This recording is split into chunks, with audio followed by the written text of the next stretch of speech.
Hey everyone, this is Chris. And Lorenzo. And welcome to our Best of Saturday series. Now that we have hundreds of episodes, we get a lot of listeners asking us where to start. So we'll be selecting some of our most popular episodes to share each Saturday from our years of podcasting. We hope you enjoy it. No role plays, just real.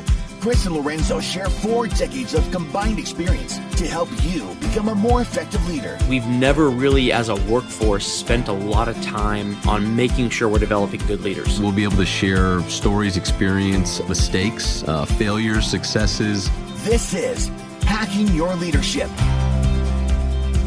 Welcome to Hacking Your Leadership. I'm Chris. And I'm Lorenzo. And Lorenzo, today I would like to talk a little bit about having difficult conversations with employees, and specifically around the conversations that include performance management and counseling, and ultimately ones that may even lead to, I'm sorry, this place isn't a fit for you anymore.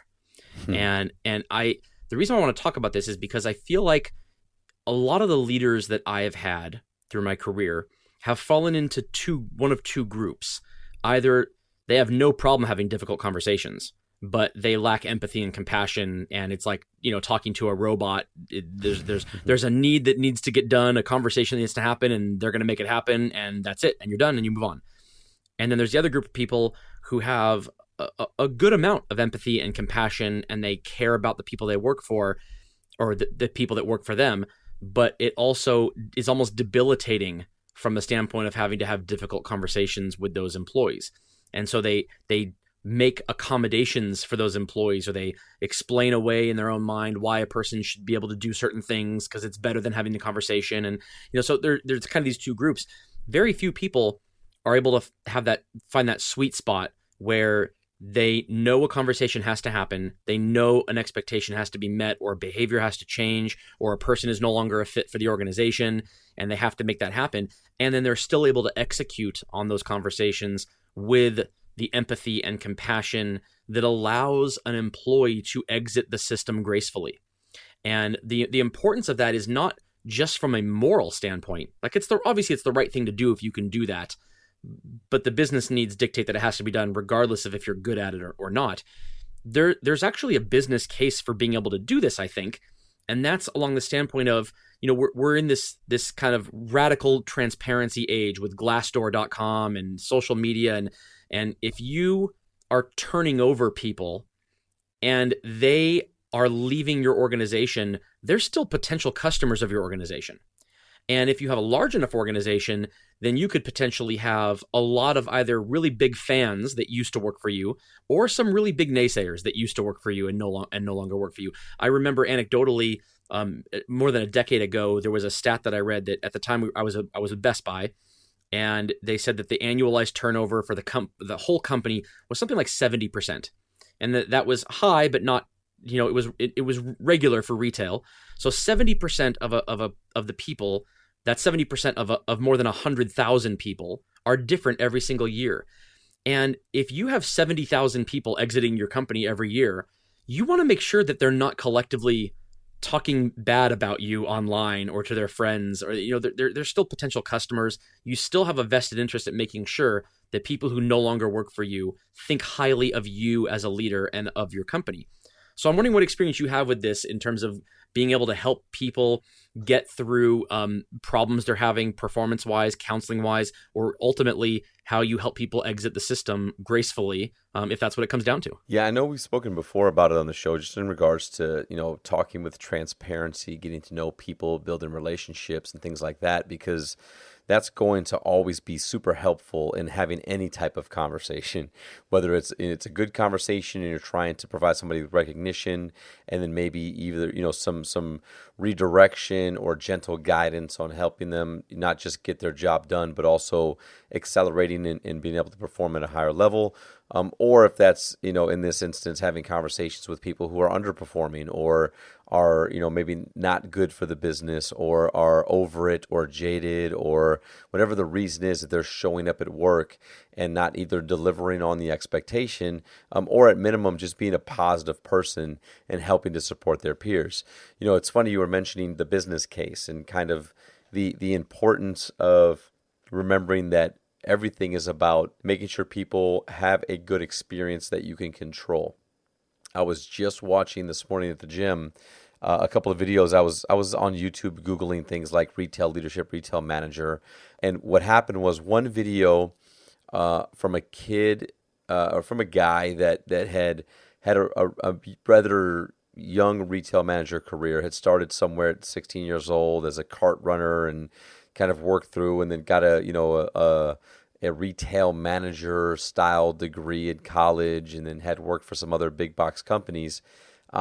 He was talking about having left one company to go to another one, and was giving some examples of that and how his situation was such that the first time he did it, his leader was very, very supportive about talking to him about taking opportunities, taking chances sometimes, taking what you know and taking what you learn, and going on to another organization. He said that he went to that organization and the experience wasn't as great, and the mentorship, the training, the development wasn't as good, and he decided to leave that organization and was interviewing for another organization, and he went and talked to a leader, and that leader there, very different style of leadership, and said, "What do you mean you're leaving? Like, are you telling me that you're quitting? Like, why would you ask me for your help to get a job somewhere else?" And it was just a really bad experience. And then all the videos beneath that were people saying, "I left this company, I left that company, my leader was this, my leader was that." And so I share all of that because I think it ties in to that element of how do you have honest conversations, transparent conversations with people about their performance. And sometimes that means they need to leave the organization because they can't meet the expectations regardless of the role that they're in or any of the extenuating circumstances. They just can't do the job. And I firmly believe that the only way to have those conversations and have it be the best experience possible is to have at least some elements of that relationship built and have had previous conversations with that person, at least just to get to know them, at least maybe to hear them out, even if they are wildly off base with why they don't want to work there, why they're so upset, why they're so negative. At least give them the opportunity to explain themselves, tell you why, see what you can gain from that, see if you can make any adjustments in the environment. But at the end of the day, if you're going to represent your brand and represent yourself as a leader, it's important that you build that relationship first, and then you have those real kinds of conversations. Yeah, I also think that it feeds itself in the negative. So I think back to being a child and being told by my parents over and over again that if I just spent 4 or 5 minutes a day cleaning my room, that's all it would ever need is that 4 or 5 minutes a day. Or I could do nothing, and then on Saturday, I don't get to go out and play or have fun with my friends because I'm spending 3 hours cleaning my room on Saturday. And it's the same thing. I think a lot of leaders justify not having the difficult conversations for small behavioral modification items because they say, well, it's not hurting things too much, and I don't want to have the conversation, so I just let it go. And what they don't realize is that potential conversation or interaction is practice for the day when you have to let that person go eventually, or not. Hopefully you don't. Hopefully the change happens and you can move on and be great. But if the worst case scenario is that eventually that person who's having a minor behavioral problem has to exit the company and you have to be the one to do it, I mean, think about how the daunting cleaning a room on a Saturday when you've done nothing for a month on it. It's even more daunting to have to sit down a person and tell them that you have to let them go when there is zero relationship because you've never taken the time to address little things when they're happening. Even if the termination is justified, even if you have the paperwork in place and all your ducks are in a row, it's just, I wouldn't feel comfortable doing that. In fact, I was in a position where I was asked to terminate somebody working for an organization, and I had been in role for 3 days and had never spoken to the person before. And I refused. I said, no, I'm not doing that. The person who no longer works here, who is at a different location now, needs to come back and make that happen. I'll sit in on it. If, for legal purposes, I'll be there if you want me to be there. But it's not the right thing to do, to have it be done by someone who they've never met. Mm-hmm. And it wasn't because I didn't take the time. It was because I was brand new there. And I think that's it's almost like, putting off something that you can do now, putting off till later. And eventually it just becomes overwhelming. And it's a situation that would be legitimately scary to get involved in is a conversation about putting somebody on a suspension or terminating them when you've never had that conversation before. I'd be scared to do that. Like, you don't know what to expect. You don't know how they're going to respond. You don't even know if the stories that you have on why they deserve to be fired, if they're even complete. If it's one side of the story versus another. I'm not saying that railroading is a common occurrence, but it happens. It happens to some good people who get caught up in the wrong situation. So, I really think this has to do with putting in the work every single day, so that it becomes less hard, so that you know what to expect when you go into the conversation, and you know that person views you as an advocate for them as well as an advocate for the business. Yeah, I think two things. When you are a leader and this is a part of your job responsibility, and you know it's inevitable, it's going to happen, is I think number one, it's important to communicate this and say it publicly.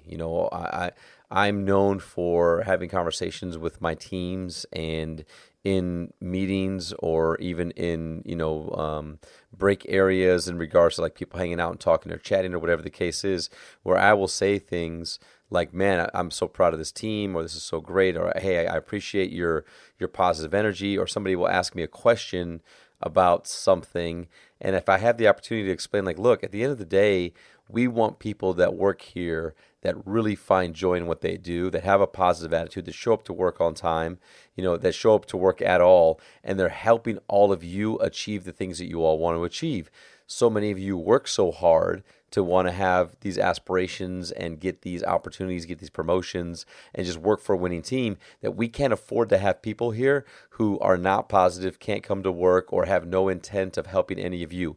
That's my role as a leader, is to have the conversations with those people. So if they don't want to work here, we're on the same page. They don't want to be here, I don't want them here.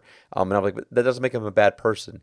That just means that they're not fit for this role here. And part of my role is to help them go somewhere where they can have success and be happy. And I say that out loud, and I say that in meetings, and I say that when I have groups of team members together, because number one, you have to let them know that that's a part of this business and that you are fine with those conversations. And it also lets them hear if they are one of those people. If they're one of those people that are thinking about it, that they know that they're negative, or they've been given feedback, or they're not engaged, and they hear a leader say things like that, it helps to start some of those conversations, and it empowers the team to kind of fight against that negativity and help, manage some of those people out through the right ways, which is building a culture of positivity and such that people, that are negative or don't want to do the work, they feel like they no longer belong. So that's number one. Number two, having any conversation with somebody that results in them no longer working for the organization. Unless it's something like theft, or like a situation where you have to catch somebody doing it, and here's the facts, here's what's going on, you don't work here. When it's performance-based, attendance-based, or anything beyond a major legal issue, my philosophy is it should not be a surprise when you hand them the paperwork and tell them they no longer work here. That conversation should have already been had before. And what I mean by that is that you didn't tell them, oh, hey, check it out, you're fired, but I'm going to give you the paperwork tomorrow. That's not what I mean. What I mean is that you have a conversation with them and say things like, hey, Chris, so I know we've had a few conversations before around your lack of performance, around not meeting expectations, and we know you've set personal goals. I've talked to you about it. Other leaders have talked to you about it. You've committed to doing things, and then you've not done those things, and then here we are today. Mm-hmm. So, do you understand that based on this behavior, there's a high likelihood that you will not work for this organization based on your poor performance? And you have that conversation, and you talk to that person, and you let them know that this is the path that we're on, this is where we're at with it, and that there's no gray area on, did they understand what I'm saying to them? And you say those types of things where then you would want to say, well, what do you mean? Does this mean I'm getting fired? Well, what do you think? We've had these conversations. We've talked about this type of thing. You've made commitments. You've not lived up to them. If you were the leader, Chris, what would you do with an employee like that who refuses to do what's expected?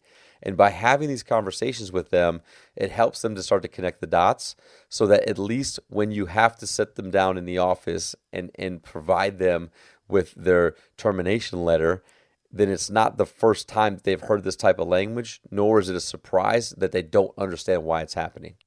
Yeah, I think some of the best relationships that I have had in business have been with a couple of people who reached out to me after they exited gracefully from an organization, and the process of the performance management and the counseling and the repeated meetings and conversations about expectations, what it led the employee to was a place where they thought, either A, I don't enjoy this work, or B, it just isn't something I'm passionate enough about to get better at.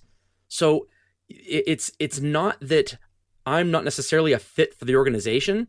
It's that this work isn't a fit for me.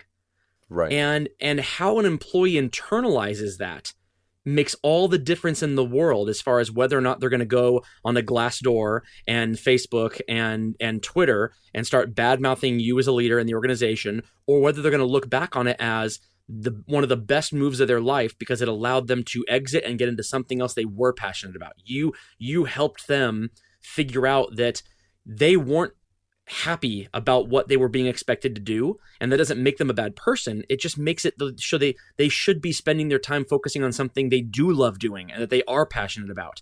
And that's like the best case scenario. You have these conversations up front when you're supposed to have them. When the time comes to cut ties, if an employee can leave an organization feeling that way, that this was the right thing to do for them because it's going to allow them to get into a different space altogether, that's a win. No former employee like that is going to be talking bad about you or your company on social media or painting a bad picture of it. Yeah, I think something else to add to this conversation is that many times there's really, really good people, really great people that are on your team that also need to lead the organization. Sure. Right? Because in talking to them and having conversations and understanding their motivations and understanding their personal and professional goals, what you find out is that they do a really great job for you, but they went to school for this, or they have a passion for that, or they want to start their own business. And so the same type of conversation that happens with somebody who is underperforming in the level of transparency, the level of connection, the ability to help them connect the dots and find out what's going on. I've had the same style of conversation with people that are fantastic of saying, well, you do great work here, but every time I talk to you, you're talking to me about your 2-year plan, which is not here, which is doing this type of work in this type of field, or it's, taking this hobby of yours and turning it into a business. So like if that's where you're trying to go in life, that's another part of my responsibility of a leader, is to help you achieve that personal dream as well, or help you get to that part of the career that you want to get into. So there's been many times where I've had fantastically great people that of course I didn't want to lose, but they're great, and because they're great, and because they have other aspirations, my role is to help them go there as well. So we've talked about, interviewing for other organizations and following a career that's within their education field. It's helping them write their resume. It's helping them with interview skills. So I think that ability to help somebody, leave the organization, because the same thing could happen, like where they're great, they do a great job, and then what do you do as a leader? Try to convince them to stay. Well, why would you want to do that? Why not stay here? You're giving up all this stuff. You could be this in this time. I could fast track you to this. You start dangling carrots and doing all these things to try to keep them around because they drive something for you, when inevitably at the end of the day, the right thing for them is to go and to find success in the thing that they really love and the thing that they've been trying to do. They may come back. They may try that for a while and say, you know what? It wasn't what I thought I was. I missed this. This is where I want to be and I want to grow. But you have to be able to let them go the same way and support them in that way as well. Yeah, I think that's such a great point, and I think it brings to mind something that I think a lot of leaders forget about, and that's that the deciding factor on whether or not this will go well or not really has to be rooted in the psychology of the person.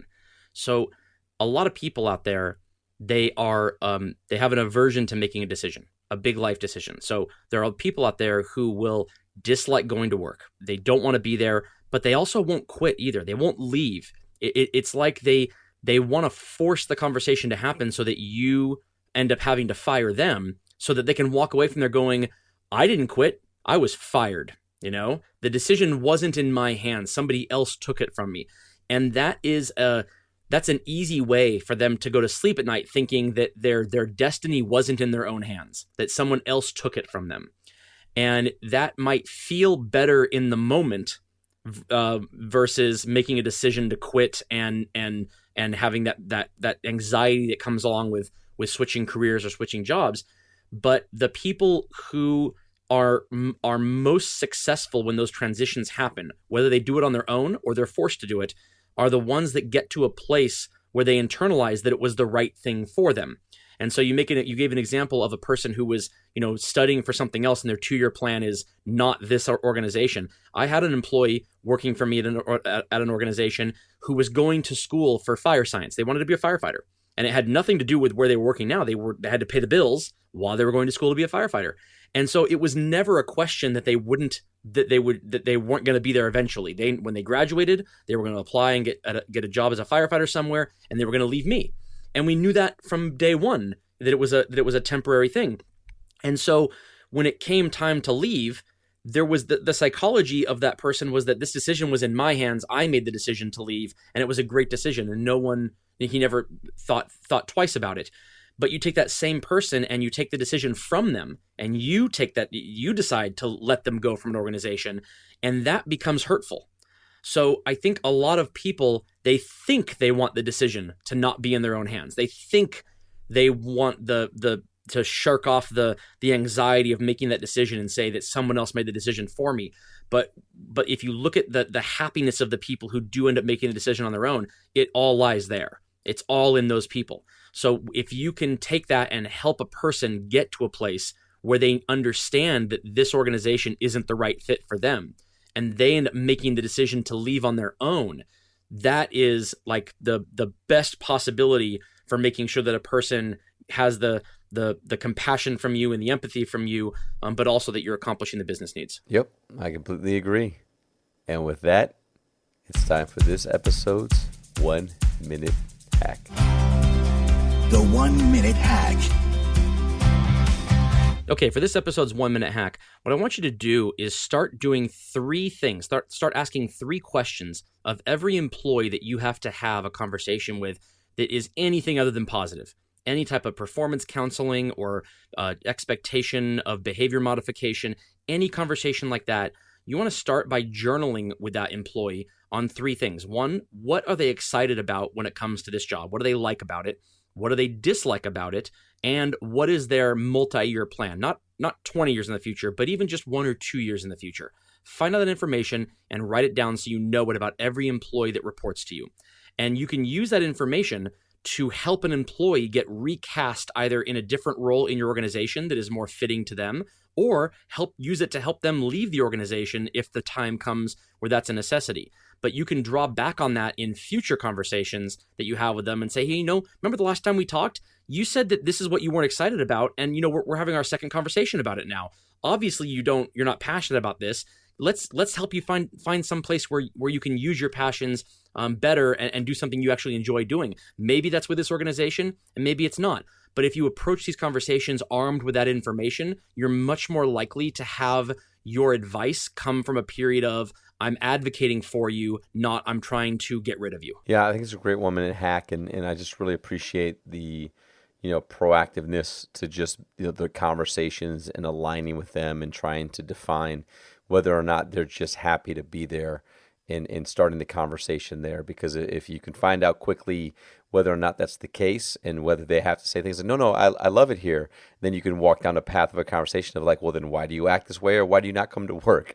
And if they say things like, I'm just not happy here, you say like, hey, I can understand that. What can I do to help to get you someplace where you can be happy? Yeah, that's totally true. And everybody can have a bad day or a bad week. But if it's a daily thing, it needs to have a conversation. Yep. And with that, it brings us to the end of another episode. This is Hacking Your Leadership. I'm Lorenzo. And I'm Chris. And we'll talk to you guys next time.